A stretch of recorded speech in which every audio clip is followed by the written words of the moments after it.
Hello, my name is Seun Oguntayo. My friends in Canada call me Seun.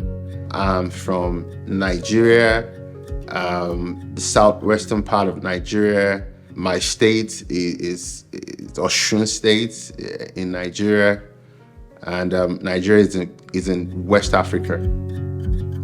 I decided to move to Nouveau-Brunswick because I needed to upskill, and I was going to do my master's degree, and I looked out for schools in Canada. Crandall University in Moncton was my school of preference, and I chose Crandall, applied, got a visa, packed my bags, and I came down. I was here 9 months before my family joined me. So I was here alone. 9 months after I landed in Canada, my wife and kids joined me in Canada, and we've been here since. Current events in my country, there are always events in Nigeria. Nigeria is a country of over 200 million people with over 250 different ethnic groups. So, I mean, that tells you a lot about events, so there's always something happening. But to a large extent, I would say there are political events. This year, we've had a major election in the country. We've had the presidential, governorship, and assembly elections that pretty much gets people in political power into positions. So that has been a major event in the country. And you have a few other things that do happen, cultural events, like the Independence Day. Nigeria got independence on the 1st of October. So just a couple of weeks back, we celebrated our Independence Day. That was celebrated globally, even in Moncton here. The Nigerian community had an event on Main Street. So there are always events, but the latest, I would say, is the Independence Day celebration that we had on the 1st of October. That, I would say, is, I mean, that's the last event we've had that I would say is a bit of, you could say, cultural and nationalistic in nature and all that. Thinking that the things that gets celebrated in my country, the cultural celebrations are maybe not like the kind of cultural celebrations you see in the Western part of the world. But I mean, the truth is, culture is culture. Our culture in Africa, in West Africa, in Nigeria, will be different from the cultural events in Canada or the UK or America. So we love our culture. We embrace our culture because it pretty much it speaks a lot about us. Those are things we grew up with. It's a part of us. It's been ingrained in us. And I would say that when we celebrate these cultures with the attires, with I mean, the reading, the music, and all that, it pretty much just showcases us as a people. Our dance may look funny, but we love it. We enjoy it. And if folks, do sit down to study and embrace it, I'm pretty much sure they also would enjoy it. And for us as a people, we love it, and we never shy away from showcasing our culture at every opportunity we're given at any point in time. I'm a Christian. You have Muslims, you have Christians, you have traditionalists, and we live in harmony. The Christians understand that, these brothers and sisters of theirs have a different religion from theirs. They are Muslims, and they embrace them. A few times you would have a bit of, problems here and there, but to a large extent, I would say we've been able to manage the religious differences. To a large extent, for a population of over 200 million, we're not hearing that there's a religious war in Nigeria. That speaks to the fact that even though we've had problems here and there, but we've not done very badly. So I'm a Christian, like I said. I have family members that are Muslims. I have family members that are traditionalists, and we love ourselves. We don't discriminate based on the religion of this person or that person. We're one people, and we all worship one God. So that's a message, that's a belief in my country. The idea of being a traditionalist is there are deities, gods that the traditionalists do worship. So you have gods like Ogun, you have gods like Shango, you have gods like Oshun, you have different deities that you see the traditionalists worshiping, and they believe that these gods are, they're divine. Just the way we believe in Christianity, it's pretty much the same concept. They worship these gods, and they believe they derive all sorts of benefits from their worshiping of their gods. And in our setting, we don't discriminate. In my family, I have people that are Christians, I have people that are Muslims, and I have people that are traditionalists as well. We embrace ourselves. We don't discriminate by saying, oh, this person is a traditionalist, I don't want to associate with the person. That's not what we do.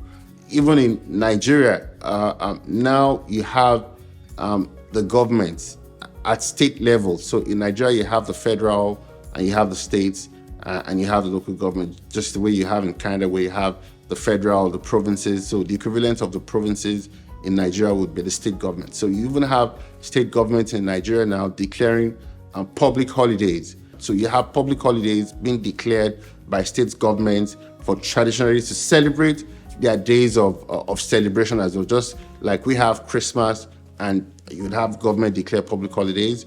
So you have some state governments declaring public holidays on specific days as well, to give the traditionalists a sense of belonging, not to be seen as not being recognized. Being inclusive in the scheme of things. So that's how we treat these things in Nigeria, and we manage ourselves. I pretty much can say we're fine. So you have the federal holidays, and you have the state governments declared holidays as well, where you would have a holiday in a state.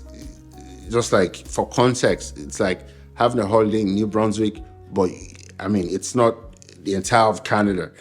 So you also have that play out in Nigeria.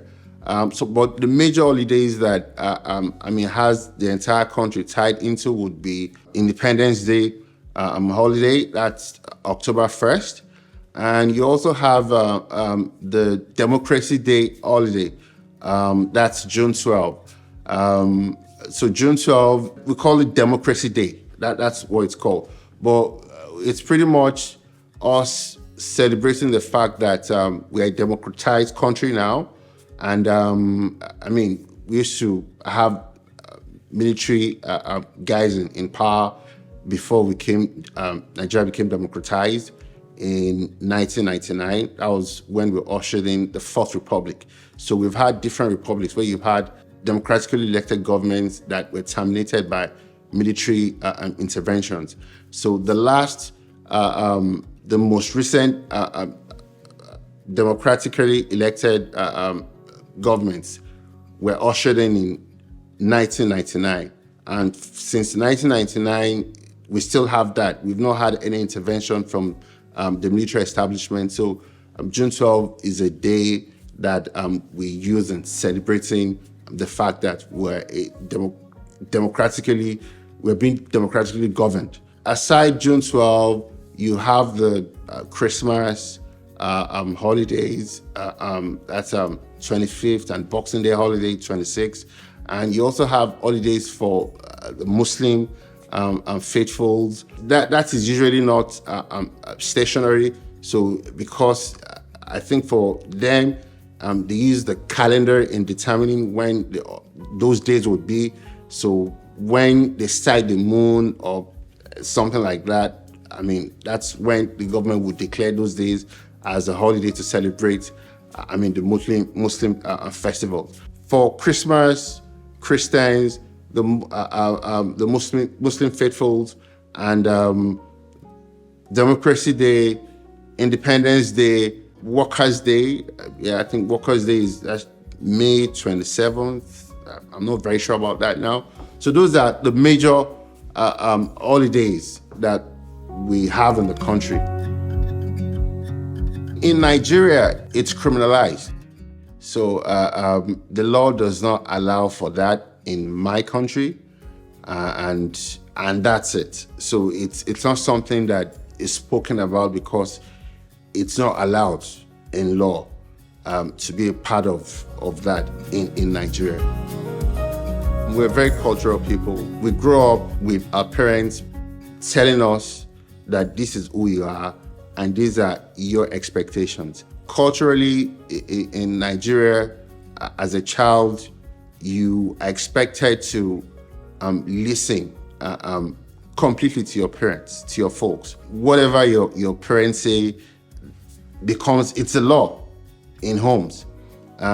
Your parent pretty much dictates, how you live your life from childhood until adulthood. And you're not expected to dissent. So in my country, you tend to find kids that are very obedient. And this, you can largely relate to the fact that's the way we've been trained. So culturally, kids are expected to listen entirely to their parents, to their folks. And this would play out even when they are out of system. They come here, that is what they're used to. So when you see them in school and you tell them, this is what you have to do, they don't complain, they do it. A lot of responsibilities is placed on the male child. So as the male child, so much is expected of you. It's expected that we're equal, male, female. But in my country, a lot of responsibility is placed on the male child. You're expected to take care of your family, and your parents would start grooming you right from when you're small, to understand the fact that you are the head of the house. A lot of responsibility would be on your head. You dictate, the pace of your family and all that. So that is something that plays out in my country as well.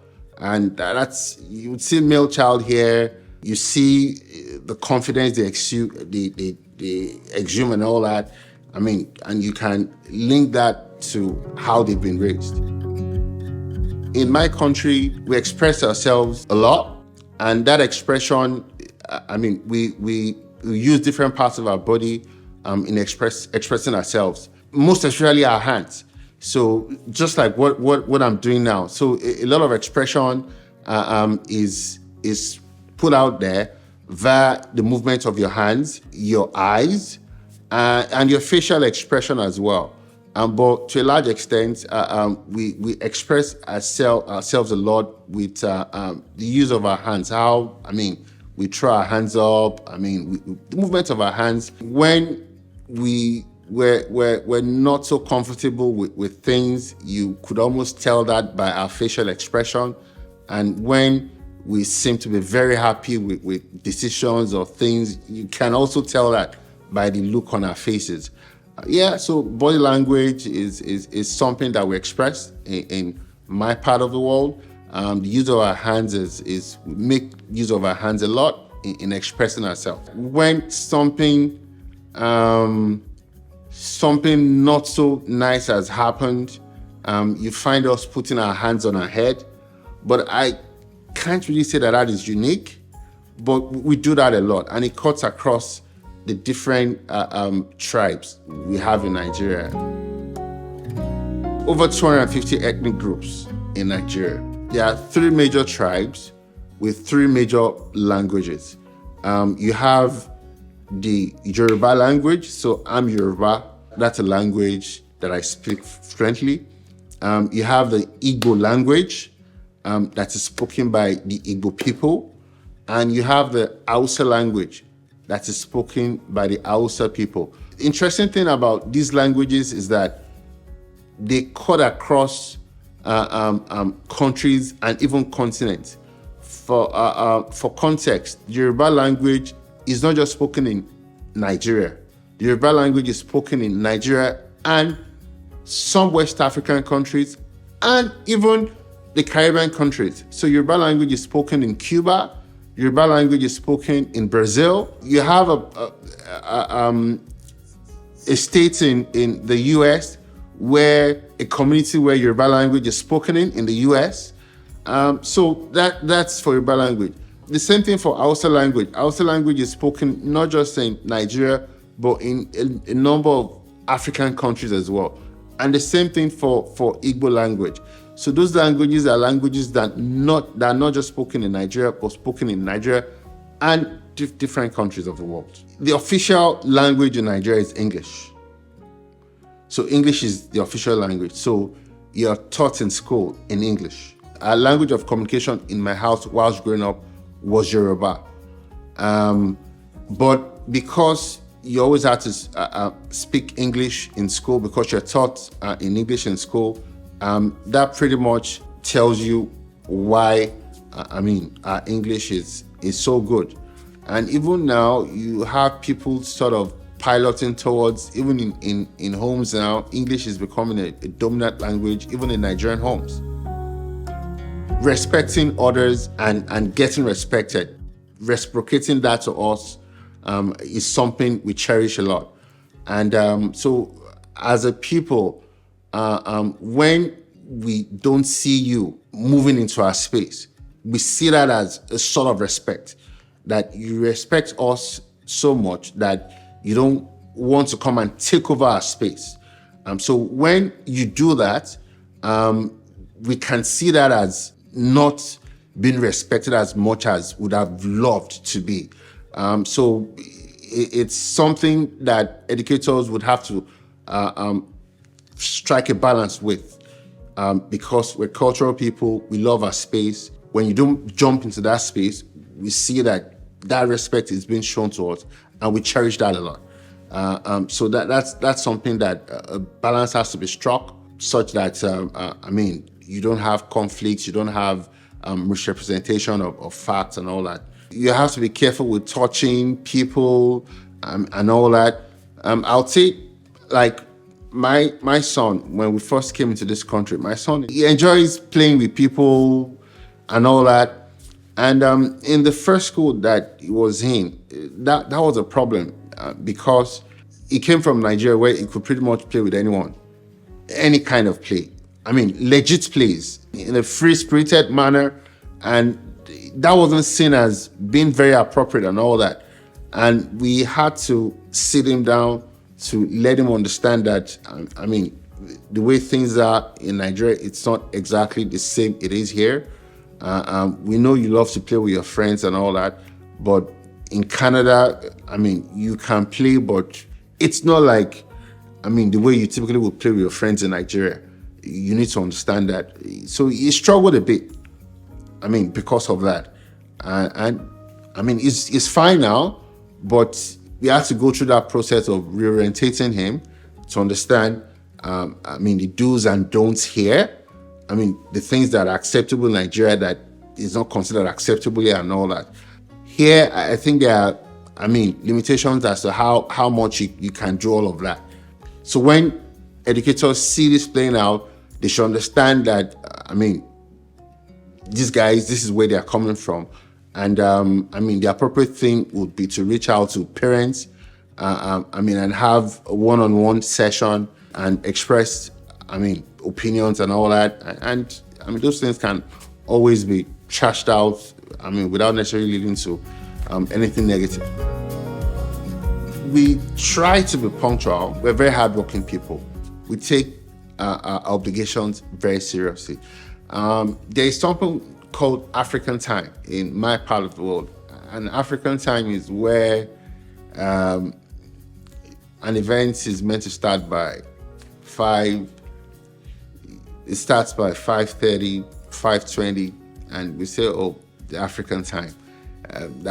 Okay, just leave by 10, 20 minutes, African time and all that. So that also is a very prominent thing in my part of the world that excuses away that the fact that, you were late. It's all right, but it's somewhat being, it's tending to be a part of us in a way.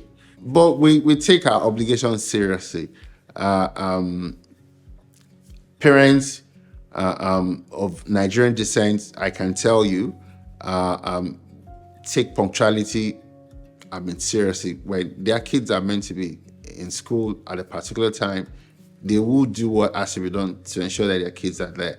When their kids are meant to be at events at a particular time, they will do what needs to be done to ensure that their kids are there.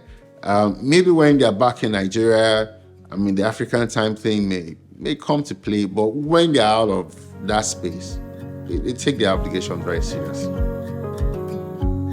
In my country, until recently, not a lot of drive and effort has been channeled towards that by the government, but that is changing. The Nigerian government and different NGOs trying to push that.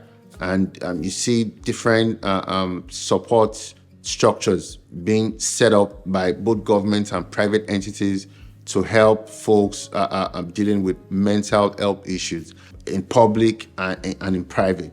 So it's something that at country level we're piloting, we're moving towards the right direction. We're moving from where we were before. To a better place. It is real. In Canada, that's something that is taken very seriously. And what I would say to educators is that just as it is with regular Canadians that have these issues to deal with, you also have folks from my country that also have this sort of issues to deal with. So when help is needed, that help is needed across board, irrespective of whether it is someone from my country or someone from this country. It is what it is. It's a global problem, and it needs global attention. In Nigeria, we embrace that as well as a people. Greeting is taken very, very seriously in Nigeria. If you're seen not to be greeting, even the way you're expected to greet, you can be termed as being snobbish. So we do a lot of small talks as well, just like we do here, where you meet people newly, you hug yourselves. A bit of chit chat here before getting into the very important things. So small talk is something we do as well in Nigeria. It's a part of our greeting. So it sort of softens the floor. It softens the atmosphere before you get into the nitty-gritty of what needs to be said, what needs to be done and all that. Yeah, so it's something we do very much as well in Nigeria. In my country, you're not expected to talk ill about the dead. That's not acceptable. So there's also a mix of religion in these things, where the Christians revere Jesus. You can't say anything about Jesus. If you say anything negative about Jesus, they are not going to find it nice. You'd see them react negatively. And it's the same thing with Muslims. You say something about their God, you're not going to get a very nice expression from them. We're not expected to say things negative about our folks, our parents. Because there's a lot of respect that are given to parents in Nigeria.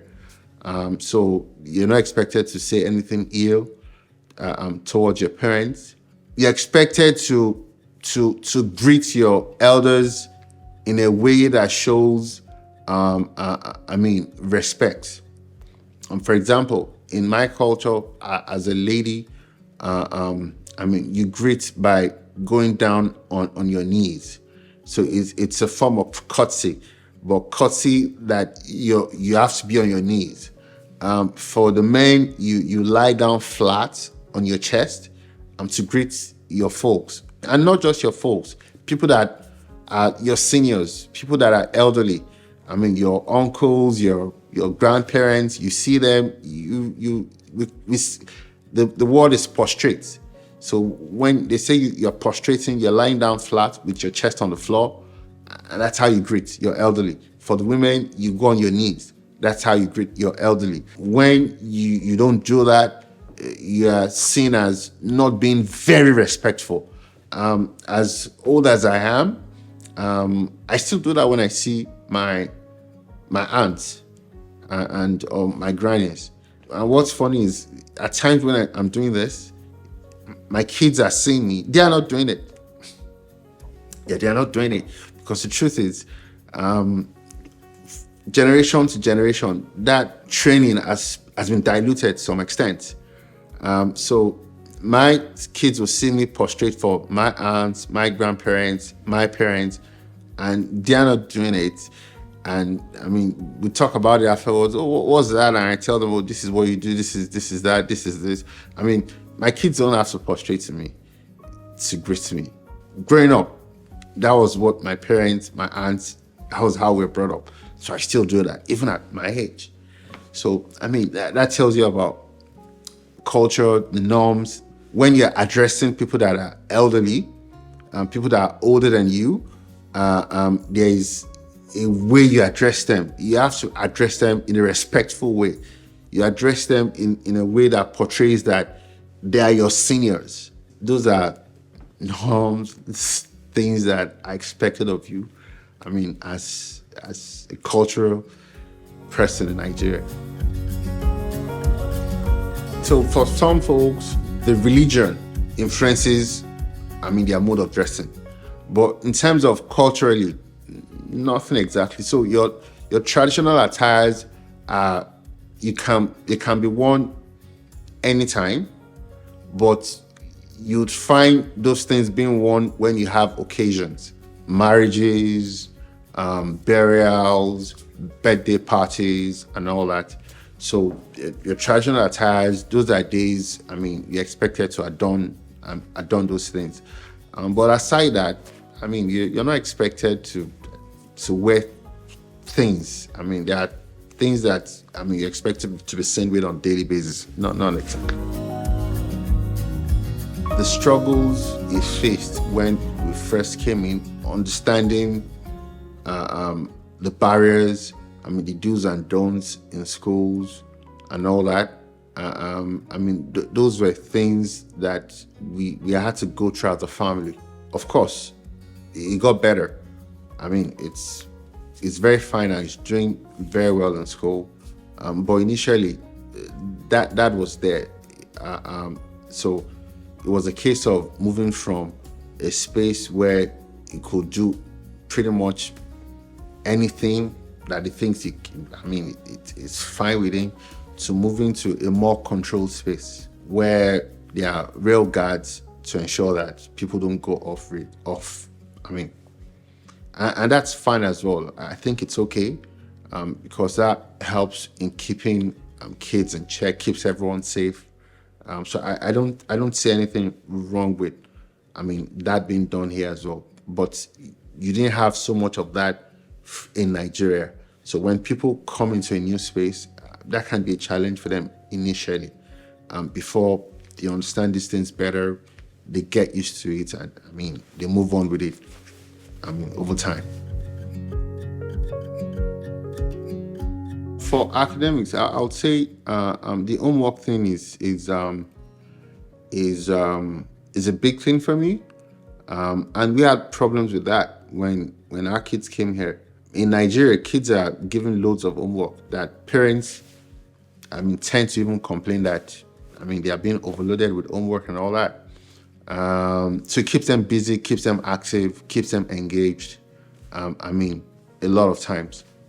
So when our kids came here and that wasn't happening, we weren't exactly very comfortable with that because we felt that they weren't being drilled as much as we would have expected, that drilling to be done. I've heard people say that things are taking, there's a methodology to teaching here, and it's a slow process with an assured hand. But I think the homework part, I think that needs to be looked into. I think my thought would be that kids should be given homework such that, when they leave school, they don't entirely forget everything about study until the next day. You know how kids are. So homework is in Nigeria, kids are loaded with homeworks. In Nigeria, it's competitive. Growing up, I think that they don't do that again, but growing up, it was more like a competition. And you would have the first person in class based on grades. You'd have the second person in class based on grades. You'd have the third. So when you don't make the first, the second, or the third, your parents are asking you questions. So when you ask your parents for things, they're asking you, the person that came first, does he or she, do they have two heads? So it keeps you competitive. And that has been toned down a bit. Positioning thing has been toned down. But there was a positioning in class. There was a positioning. So if in a class of 30, people would make number 30 in a class of 30. So as a parent, in a class of 30, your child is 30th. That tells you there is a big problem. That tells you need to work more on this child. My child cannot be number 30 out of a class of 30. All those things. Kids should be given homework. They should be. That's my personal belief. It would help a lot if the teachers do know more about the countries that pupils have come from. Because when you know more about, the cultural background of that child, it helps you with, interacting with that child better. There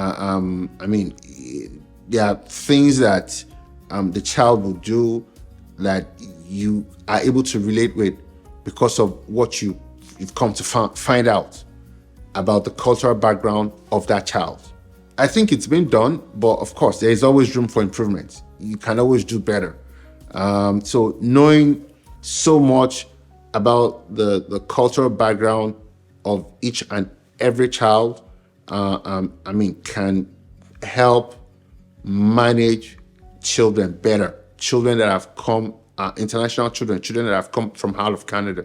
It would help the teacher with better managing them, because whatever interaction you're having with that child, because you have a bit of background about where this person is from, that can help you with better relating with the person. You're doing a good job. You're doing a great job. As parents, we know how challenging it is with our kids, and we have to leave them with you for several hours. We leave them with you knowing that they've gone to a safe space, they've gone out safely, they'll come back home safely. That tells a lot about the confidence we have in you, the teacher of our kids, because we've left them knowing that they are safe with you. And we see what they do as well because of what you're imparting on them in terms of knowledge and all that. So we want to say a great thank you.